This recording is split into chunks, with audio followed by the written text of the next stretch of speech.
ودي ما كانتش عزومة عندي، ده كان اوردر شغالة فيه وقلت اصوره لكم من الاول للاخر.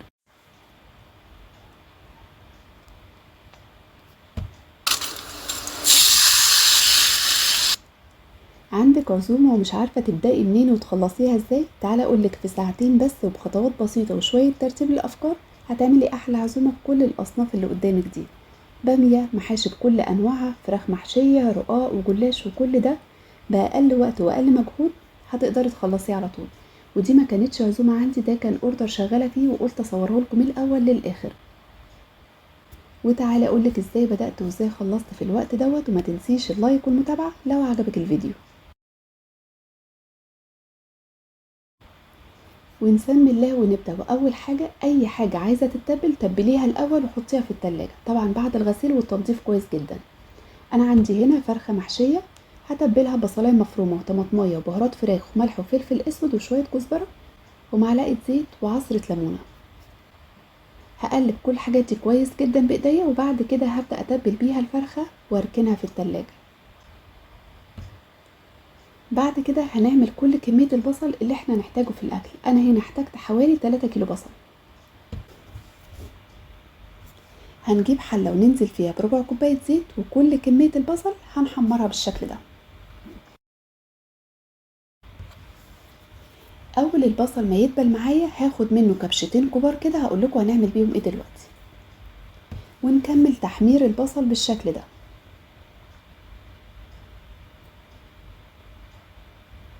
اول ما يتحمر معايا وياخد لون دهب غامق هنزل عليه بفلفل احمر حلو وفلفل رومي، وهنزل عليه بمعلقة ملح كبيرة، نص معلقة صغيرة فلفل اسود، كزبرة وكمون.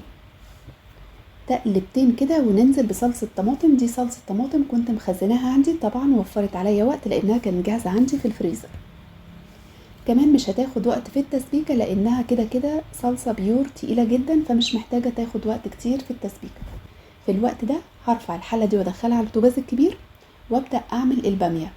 هاخد كده معلقة سمنة بلدي وعليها بصل من اللي احنا حمرناه في الاول، حوالي بصلاية. واول ما السمنة تسيح والبصل يسخن معايا هنزل بمعلقة توم متقطع قطع صغيرة بالشكل ده. والتوم اول ما ريحته تطلع معايا هنزل بكيس صلصة تاني من اللي انا كنت مخزناه. ونبهرها ملح فلفل اسود كمون وكزبرة، كلها معلقة صغيرة. هرفع الحلة دي واخليها على نار هادية على البوتاجاز الكبير. طب بقية البصل هنعمل بيه ايه؟ هناخد بقية البصل معلقة سمنة بلدي يتحمروا شوية، ننزل بنص كيلو لحمة مفرومة عليها رشة فلفل اسود، ونقلبها كده لحد اللحمة ما تستوي معايا ولونها يتغير. كده تسبيكة المحشي على البوتاجاز والبامية كمان على البوتاجاز، وادي اللحمة اللي بنعصجها للرقاق.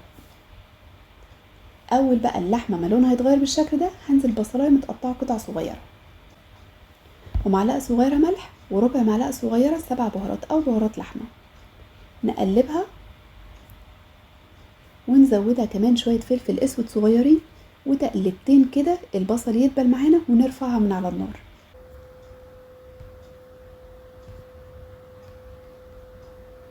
تعالي بقى نشوف تسبيكة البامية اللي احنا سايبينها على نار هادية. كده هي اتسبكت وجاهزة معايا. هنزل عليها بكيس بامية كنت مخزناه عندي في الفريزر مع عصرة ليمونة، تقلبتين كده. وننزل كمان بشوربة لحمة مغلية عند اي شوربة عندك، يعني شوربة لحمة او شوربة فراخ مش هتفرق. كده البامية يعتبر خلصت معايا. اول ما تستوي او تقرب تستوي هحطها في طاجن وفي الفرن وبس على كده. وممكن تسهلي على نفسك وقبلها بيوم تعملي تسبيكة المحشي وتسبيكة البامية وتعصجي اللحمة، واي حاجة عايزة تتبل اعمليها قبلها بيوم على طول. كل ده انا سايبة تسبيكة المحشي على نار هادية والبامية كمان على نار هادية. دلوقتي هنجيب بقى الكوسة والبتنجان والفلفل ونقورهم بالشكل ده، وكمان نعمل شكل حلو كده للكوسة. جنبي طبق مليان مية اللي هخلصه هحطه فيه على طول. وممكن تسهلي على نفسك وتكسبي ثواب. في ناس كده بتكون قاعدة في الشارع مع الخضار متنضف والبتنجان والكوسة متقورين، ممكن تشتري منها ان انت هتريحي وتكسبي كمان فيهم ثواب. وهنا خلاص خلصت تقوير البتنجان والكوسة والفلفل، غسلتهم بالمية كتير. واخر حاجة خالص هحط عليهم معلقة ملح ونقطتين خل واغسلهم كمان مرتين واصفيهم في مصفى، وكده يبقى جاهز معايا.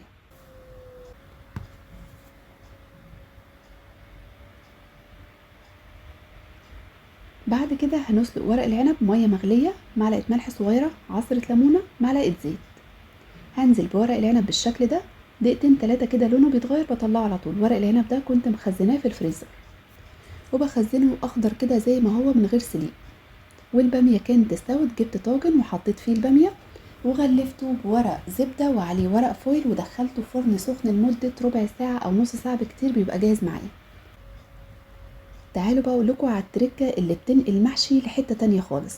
بصلتين كبار مفرومين ناعم، عليهم ملح، فلفل اسود، وشويه كزبره، وادعك البصل بايديا بالشكل ده، وهنزل عليهم بكيلو ونص رز مصري مغسولين، واقلب كده البصل مع الرز بالشكل ده. وننزل بقى بتسبيكة المحشي الخطيرة دي بعد ما بردت، نقلبها. وكمان ننزل بالخضرة، شبت وكزبرة وبقدونس كنت غسلاهم كويس ومقطعهم قطع صغيرة بالشكل ده. وبس كده. شايفين لون الخلطة شكله عامل ازاي؟ تعالوا بقى اول حاجة هبدأ بيها محشي الكرنب. الكرنب ده كنت مخزناه عندي في الفريزر مسلوق ومتقطع بالشكل ده، بيسهل عليا جدا برضو الشغل.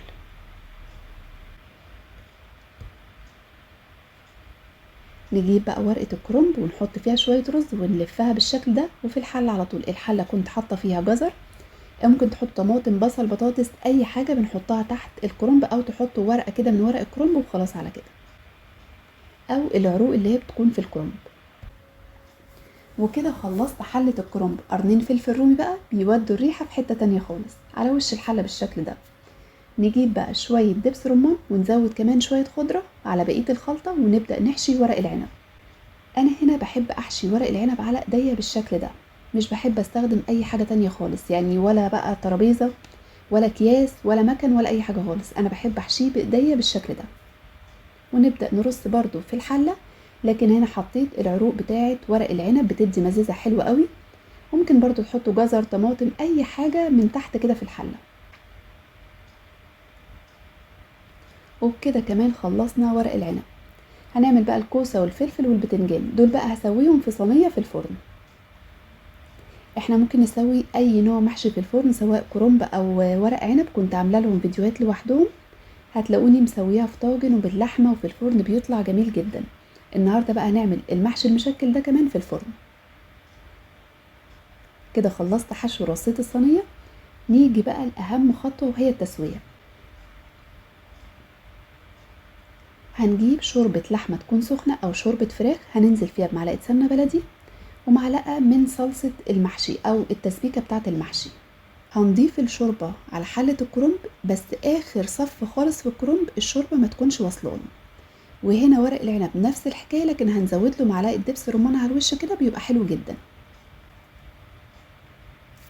هندخله بقى على البوتاجاز على نار عاليه لحد ما يبدا يغلي معانا ويبدا يتشرب الميه بتاعته او الشوربه، نوطي عليه ونسيبه يكمل سوا على نار هاديه.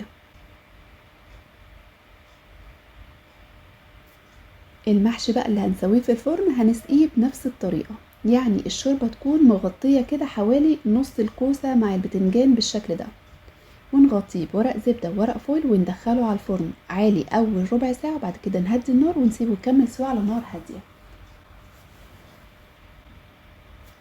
احنا كده يعتبر خلصنا. في الوقت اللي جهزت فيه المحشي كان الرز بتاع الفرخه برد. هنحشي الفرخه ونكتفها وندخلها في كيس حراري وبرده على الفرن على طول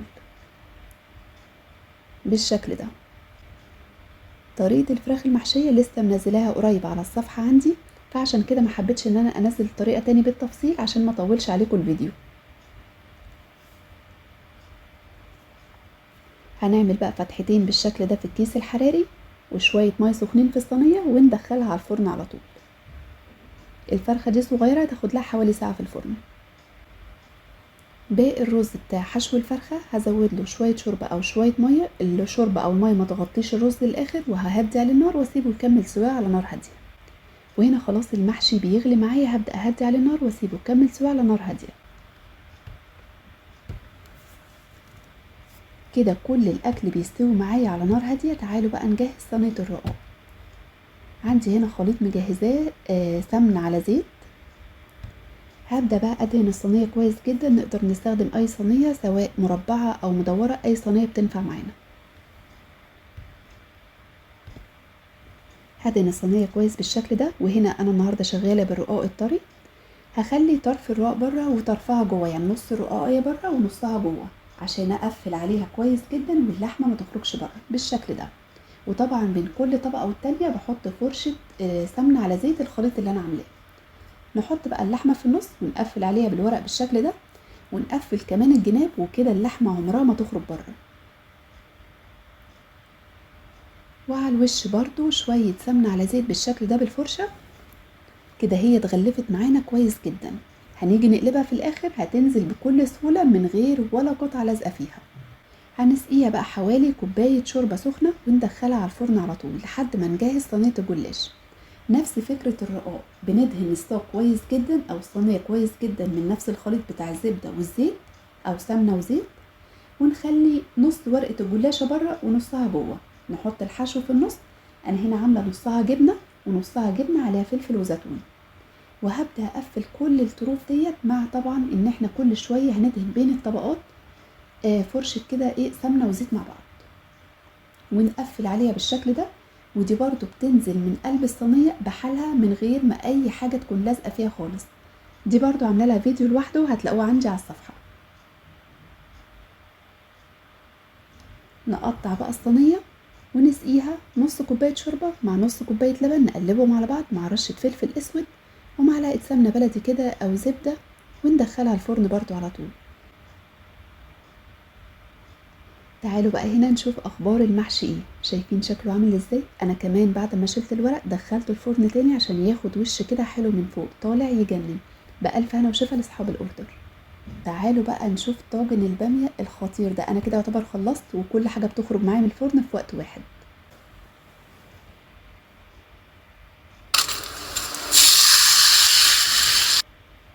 عملت بقى طشة البامية دي فصين توم شوية كزبرة معلقة سمنة بلدي. اول ما اتحمروا نزلت بيهم على الطاجن بالشكل ده طالع يجنن. هنا ورق العنب استوى معايا وكمان الكرنب، وبقيه الاكل كله مستوي معايا. هبدا ان انا احطه في علب لان كله طالع اوردر. شايفين هنا كده خلاص الاكل كله يعتبر استوى في نفس الوقت. ورق العنب والكرنب وكمان صينيه الرقاق اللي تجنن دي. هبدا ان انا احط المحشي في العلب بتاعته لانه خارج اوردر. وصينيه الرقاق هنقلبها كده قدامكم، بصوا طالعه تجنن. والمحشي كمان بعد ما خد وش حلو قوي في الفرن بالشكل ده، كل حاجه طالعه فيه مظبوطه الحمد لله. وشايفين السهولة اللي بتخرج بيها صينية الجلاش؟ الصينية طالعة نظيفة مفيش اي حاجة لازقة فيها خالص. ودي الطريقة اللي انا بشتغل بيها في الاوردرات، وكمان لو عندي عزومة بعمل نفس الخطوات دي. لو عجبكم الفيديو متنسوش تعملوا لايك وشير ومتابعة للصفحة.